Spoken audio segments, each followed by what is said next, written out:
ሸቱ የተናገርከበት አውድ ትክክል አይደለም። ባምቢን ይሁን ማንን ይሁን አላውቅም።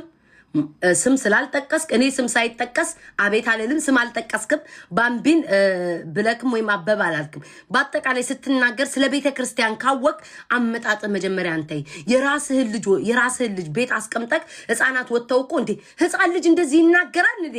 ድንቅት ዩቲዩብ ነው ፍልጥ ዩቲዩብ አላቅም። ብቻ እዛ ላይ ህፃናት አቅርበክ ህፃናቶቹ ምላሳቸው ሰባክን። እኔ ራሱ ማለት ነው በልጅነቴ ጋንግሪን ያዘኝ ነው የሚመስለው። አላወራም ምን ያውን በልጅነቴ ጋንግሪን ነው አፌ ላይ ያወጣ የሚመስለው። ሳተነበር ያሁኑ ልጅ እሳተ ነበልባል ወጥቶ እንደዛ ይናገራል። ያንተ ልጅ ግን ቤት ቁጭ ብሎ አረንጓዴው ቢጫ ይሁን ይናገር ይተንፈስ ያውራ ምን ይሁን አናቅም።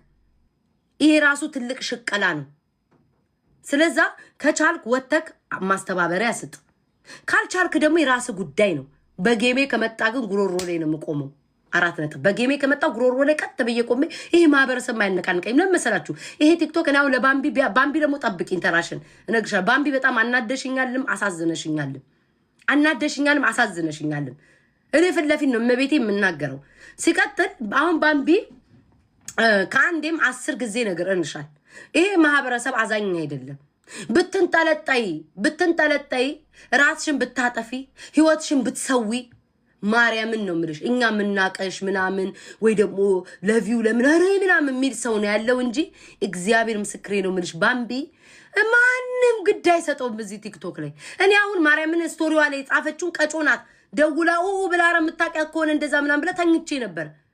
ቀስቅሳንተን ያለችኝ ሳይደነገጥኩ ለምን እኔ ከዚህ በፊት እኮ ራሴን ለማጥፋት እኮ ጥረት አረኩኝ። ከዛ ገመዱን ያስኩትኝ አልዋሽሽም። እኔ ቤት አልዋሽም። ገመዱን ጨበጥ አርጌ ያስኩት ከዛስ እንዲህ ይዤው ገመዱን ይኸው አባቴ ሞት ነው የምላችሁ። ገመድ ይዤ አውቃለሁኝ። ደበኛ ወፈር ያለ ገመድ ሊያተርፈኝ እንደው ቀጭን ገመድ ቶሎ ይገላል። ወፍራም ገመድ ነው በሰዓቱ ያስኩት። ብንጠለጠልም ተርፍ ነበረ። ያችን ገመድ ይዤ ቴንኪው ጊፍት ጋላሪ የምትሞሉ እያስታወሳችሁ ቤተሰብ ወሬ ላይ ነኝ።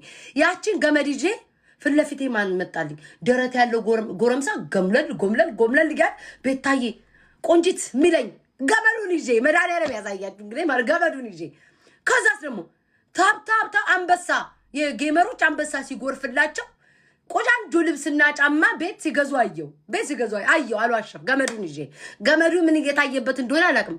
ከዛ አባቴ ደግሞ ልጄ ነይ እስኪ ዛሬ ምሳቢ እንውጣ የሚል ነገር ድምጽ ጆሬ ላይ መጣ።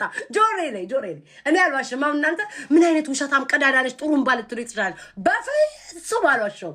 ጆሮዬ ላይ ፋዘሪ ነይ እስኪ ልጄ ነይ ወጣ እንበል እስኪ ከእህቶችሽ ጋር። እህቴ ደግሞ ማለት ነው ማማ ሚል የቤተሰቤ ባማረን ማማ ነይ እስኪ እንሂድ ሲፎራ ግዢልኝ። ምን እህቴ ላይ ጥልቅ ጠንቡቀን ያለው ጆሮዬ ላይ ማለት ነው።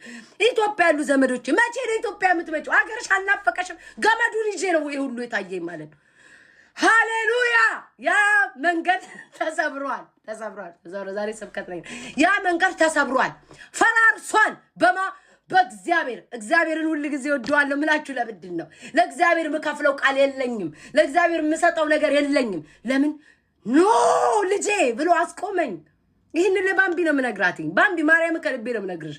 ኖ አለኝ። የሰማዩን አንቀጥቅጦ ምድርን የገዛው ሰማይን የገዛው አምላክ ኖ አለኝ። አይሆንም ልጅ አለኝ። በፍጹም አለኝ። አንቺ ብላቴና መቆየት አለብሽ አለኝ። ልክ ነህ ጌታ ሆይ አንተንም አላሳዝንም። በምድርም ሰው ሳያለቅስልኝ ሞቼም ደግሞ በሰማይ መንግስተ ሰማያትን አልወርስ ዘንድ ማቆም አለብኝ ብዬ ገመዱን ዘብጬ አብዬ ጣልኩት እልሻለሁ። ይሄ የኔ ህይወት ታሪኬ ነው።